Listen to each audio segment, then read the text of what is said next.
Well, thank you both very much for those readings. Yeah, I have a couple of questions. Bill might have some questions. I have a mic in my face. It's very fun. Lydia, I just wanted to start by asking you about the use of the imperfect in Madame Bovary, because I looked at some of the other translations and noticed that you were using it much, much more. And I wondered how you made that choice. And you read the hardcover. I did. I read the hardcover. Because I made. Well, anyway, what was the end of your question?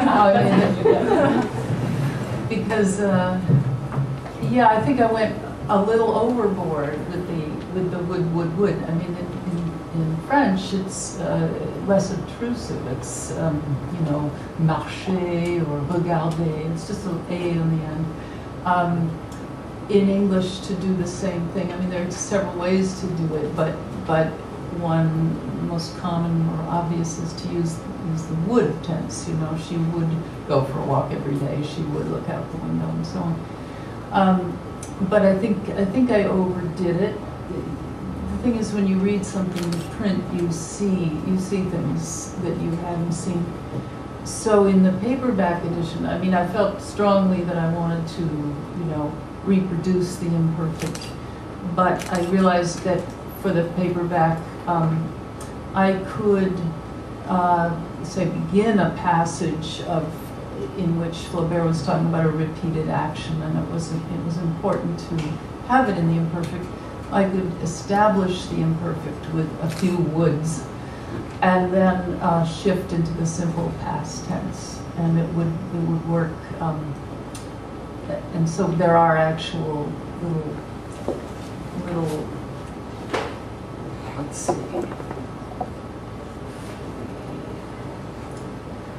In the passage about Emma becoming difficult, she would order dishes for herself and not touch them. And then in the hardcover, I had one day would drink only pure milk, and the next, often she would stubbornly refuse to go out. So once you start with she would order dishes for herself, and then you can shift to one day drink. You leave out the would. Often she stubbornly refused to go out. You go into the simple past. And so you've established the repeated actions, and then you can lighten up a little on the woods.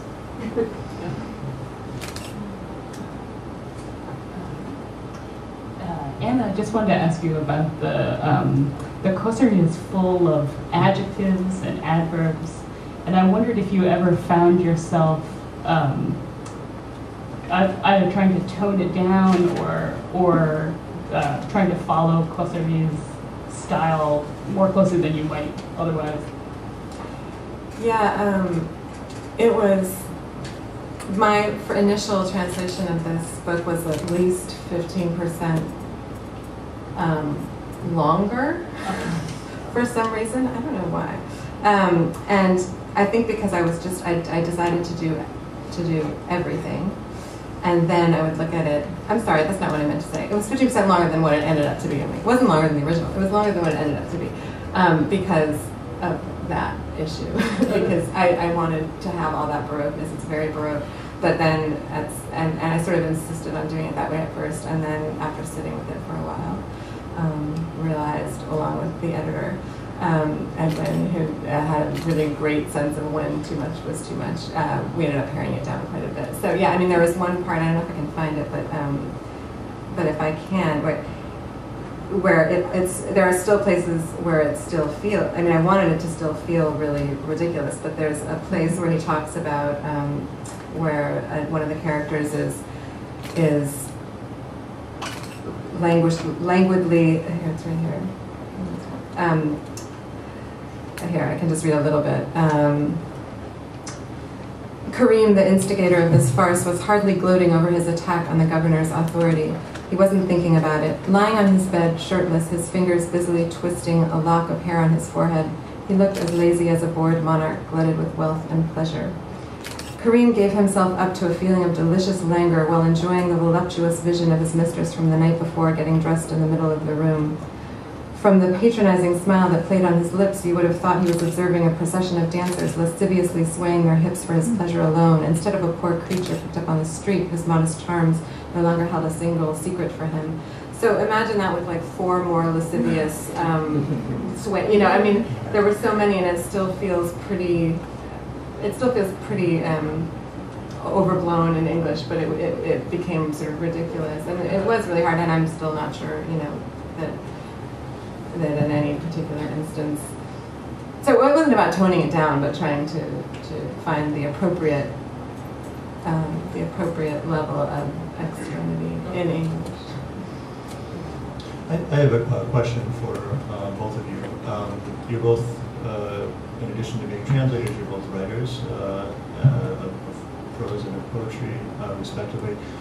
And I guess I'm curious about the place of the translator's voice in a translation. And I'm curious to know when you recognize your own voice, when you're going back in situations, for example, when you have the printed book and you recognize your own voice in the translation. What is that like for you as a writer? And does the process of translation inform your relationship to your voice in your own writing? The second question is easier to answer. Yes, I think that translation does inform my writing, just because it is writing. But the first question, I don't know that I suppose I sometimes recognize my vocabulary in a translation, you know, like a word that or if I see another translation of something I've translated and I'll realize, oh, I could have used that word, but that's just not so much in my vocabulary, usually for things that I consider sort of minor, although sometimes not. But I think it's more that I tend to, if I'm translating something, like the Annie Ernaux book that I translated was probably closer to my voice in terms of how the sentences were put together, but that's because that's what it was. This isn't very close to, so I don't know that I would say I recognize my voice. It's just sometimes they're closer. I don't know if I have a voice, but I mean, I think vocabulary and syntax, maybe sometimes it's just closer. I wanted to hear your answer, so I could so I could reproduce it. Because I think vocabulary is a good point there, because I've noticed that I have a certain, you know, word bank in my head, a sort of natural word bank, and there's certain words that I would never happily use, like jejune, and I know there are a few others that certainly stick out that I would never happily use. But so those are the words that come naturally, and I don't want my own voice to show. I mean, I would be distressed if something I translated sounded like my own writing.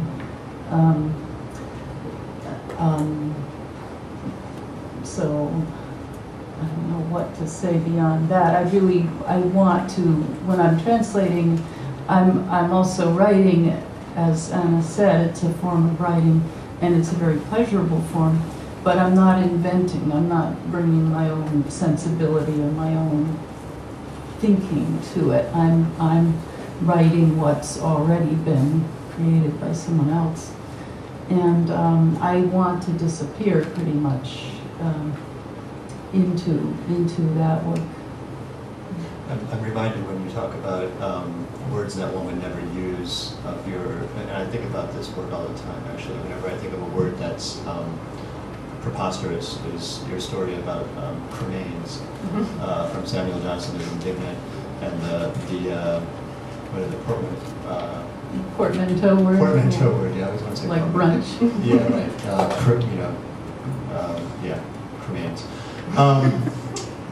Do you find that, or even earlier on, did you find that the process of translating a writer like Blanchot, for example, to get back to the question too about, do you see any kind of influence of translation, or is the process of translation, has that been important for you as a writer as well, or do you feel that it's a separate practice? It's separate, but obviously it must be important in some way, or I wouldn't have kept going back to it all these years. I mean, I did choose it as a profession, although it's not a good way to earn a living. But I enjoyed it, and I still do. I think it allows me to go on writing without being as present to myself. You know, when you're writing your own work, you're very, you know, that's you speaking, and you're very involved with yourself.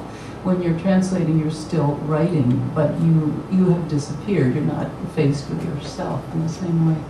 So I think I like that alternation, and you're also disappearing into a foreign language and a foreign culture. So you're leaving America in the 20th or 21st century, and I find that very enjoyable too. And I won't say why.